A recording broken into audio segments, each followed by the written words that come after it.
కనపడాలి, ఆ బిల్డింగ్ చూస్తే నేను కనపడాలి తప్ప ఫ్లెక్సీ పెట్టే కార్యకర్తలు కూడా నేను ఓదారుస్తా.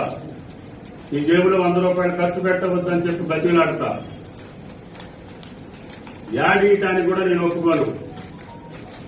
పేపర్ వాళ్ళు అడుగుతారు వాళ్ళ మేనేజ్మెంట్ ఒత్తిడితోటి, అయినా మీరు డబ్బులు ఖర్చు పెట్టుకోవద్దు, అది ఒక కోటి చూసట్టు బారేసేదని. దానికోసం మీరు సంపాదించిన కష్టం మీరు ఖర్చు పెట్టుకోబోకండి. మన పని శాశ్వతంగా ఉండాలి, మన ఫలాలు ప్రజలకు అందాలి, ఆడ మోములో చిరునవ్వు చూడాలి, ఆడ మనసులో మన మాట రావాలి.